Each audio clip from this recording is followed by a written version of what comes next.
오늘 말씀을 봉독하겠습니다. 요한복음 5장 39절 40절 말씀입니다. 동네세매주 성경 194면에 기록되어 있습니다. 거룩하신 하나님의 말씀입니다. 너희가 성경의 영생을 얻는 줄 생각하고 성경을 연구하거니와 이 성경이 곧 내게 대하여 증언하는 것이니라. 그러나 너희가 영생을 얻기 위하여 내게 오기를 원하지 아니하는도다. 아멘. 예수님께서 안식일에 38년 동안 병을 앓고 있던 병자를 낫게 했다는 사실을 들은 유대인들은 이 안식일에 이런 일을 했다고 이제 예수님을 핍박하기 시작합니다. 그러나 예수님께서는 내 아버지께서 지금까지 일하심으로 나도 일한다라고 말씀을 하시죠. 예수님의 이 말은 안 그래도 예수님을 어떻게 하면 넘어뜨릴까, 어떻게 하면 괴롭게 할까 고민하던 유대인들을 예수님을 죽여야겠다, 죽이고자 하는 마음을 갖게 하는 계기가 됩니다. 자, 이런 상황 속에서 예수님께서는 계속해서 말씀을 이어가시는데요. 그러던 중에 오늘 본문의 말씀이 등장합니다. 유대인들이다라고 한다면 누구나 하나님의 말씀 성경을 사모하고 그 말씀을 지켜 행하는 것에 삶의 우선순위를 두며 인생길을 걸어갔습니다. 하나님의 말씀은 그들에게 있어서 가장 소중한 이 보물과도 같았던 거죠. 그들은 이 소중한 말씀을 연구하고 암송하는 일을 멈추지 않았습니다. 늘 손에 메어 달고요, 이마에 붙여 항상 생각하고 집 문기둥과 문의 말씀을 기록하며 늘 삶 가까이에 하나님의 말씀을 두고 살았던 사람들이었어요. 쉽게 말하면 하나님을 알아가는 것에 열심을 냈던 사람들이었다라는 것이죠. 그리고 그들도 알고 있었습니다. 무엇을 알고 있었느냐? 왜 성경을 연구해야 하는지에 대한 분명한 이 답을 가지고 있던 사람들이었습니다. 이 본문 39절 말씀 전반부인데요, 현대인의 성경을 한번 읽어드리겠습니다. 너희는 성경에서 영원한 생명을 얻는 줄로 생각하고 성경을 부지런히 연구하고 있는데. 아멘. 자, 영원한 생명을 주는 책이 바로 성경, 이 하나님의 말씀, 하나님의 약속이라는 것을 분명히 알고 있었던 것입니다. 자, 여기까지만 보면 이 유대인들은 칭찬받아야 마땅한 사람들처럼 보입니다. 말씀을 늘 가까이 하고요, 암송하고 연구하던 사람들이 유대인입니다. 게다가 그 안에 영원한 생명이 있다는 사실도 분명하게 알고 있던 자들이었다는 거예요. 이게 얼마나 기특한 일이겠습니까? 하나님의 말씀을 대하는 그들의 자세는 전혀 문제가 없어 보입니다. 오히려 칭찬받아야 마땅한 사람들로 우리가 바라보고 생각할 수가 있더라는 거예요. 자, 그런데 이어지는 예수님의 말씀은 이렇게 그냥 칭찬하고 좋고 행복한 것으로 흘러가지 않습니다. 이 유대인들이 도저히 용납할 수 없는 내용, 분노할 수밖에 없는 이야기가 이 예수님의 입을 통하여 선포되어집니다.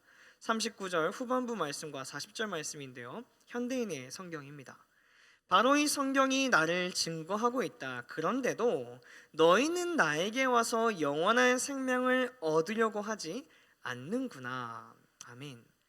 그들이 영원한 생명을 얻기 위해 부지런히 성경을 연구하는데 영원한 생명이 다른 곳이 아니라 예수님께 걸려 있다니, 그리고 그들이 기다리고 기다리던 하나님께서 약속하신 메시아가 예수 당신 자신이라고 이야기하니까 이 도저히 받아들일 수가 없더라는 거예요.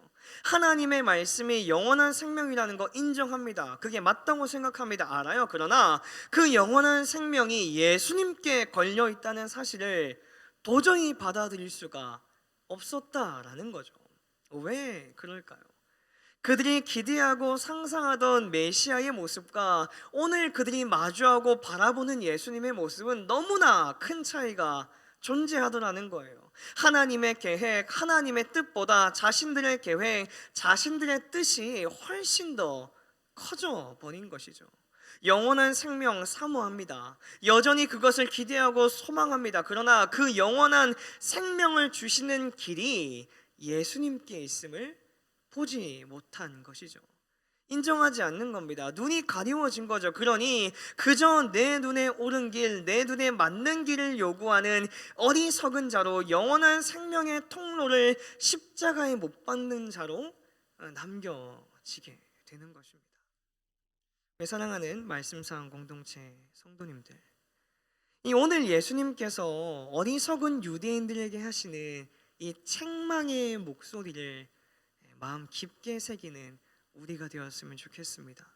단순히 하나님의 말씀을 읽고 날마다 묵상한다고 해서 영원한 생명을 누리는 것이 결코 아닙니다. 말씀을 통해 인생의 지혜를 얻고 도덕적인 삶의 롤모델을 발견하고 많은 사람의 인정을 받는다고 해도 말씀을 통해 예수 그리스도를 만나지 못한다면 그건 아무런 소용이 없는 거라는 거예요. 말씀을 묵상하며 우리가 기대하고 소망해야 할 것은 오직 예수 그리스도 한 분이심을 기억하시길 바랍니다.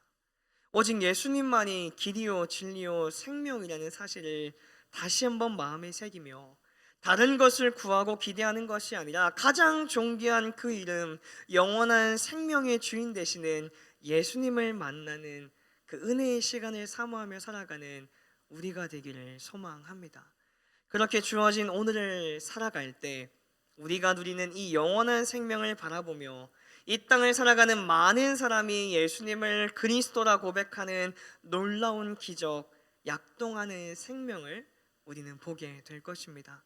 말씀상 공동체 모두가 세상 가운데 하나님의 표적으로 쓰임 받게 되기를 주님의 이름으로 축원합니다. 기도하겠습니다. 하나님의 말씀을 묵상하며 예수 그리스도를 붙잡는 거룩한 그리스도인으로 살아가는 우리가 되기 원합니다. 영원한 생명의 통로 되어 주신 예수님을 믿음으로 고백하며 주어진 삶의 자리를 살아내게 하옵소서. 길이요 진리요 생명 되시는 예수님의 이름으로 기도드립니다. 아멘. 이 시간 다음과 같은 기도의 제목으로 기도드리겠습니다. 지금 들은 말씀이 내 삶으로 이어지게 하옵소서. 동네 세매주 성경 말씀 묵상 소그룹 사역이 활성화되어서 말씀이 살아 움직이는 공동체가 되게 하옵소서. 특별히 요한복음을 통해 예수 그리스도에 대해 보다 더 깊게 알아가는 은혜의 시간 되게 하옵소서. 문제와 어려움, 고난과 아픔의 시간을 지나는 연약한 이들을 지켜주시고 하늘의 위로와 평안, 기쁨과 감사를 허락하옵소서. 우리나라가 정치, 경제, 사회적으로 안정되게 하시고 세계 각국에 평화를 주옵소서.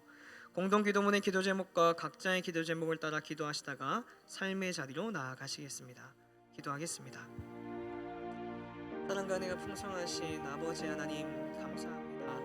하나님께서 우리에게 새날 새아침 허락하여 주시고 하나님을 예배할 수 있는 마음과 시간 허락하여 주셔서 감사드립니다. 하나님, 우리가 이 시간 하나님을 예배하며 다시 한번 예수 그리스도에 대해서 깊게 고민하는 오늘 하루 되게 하여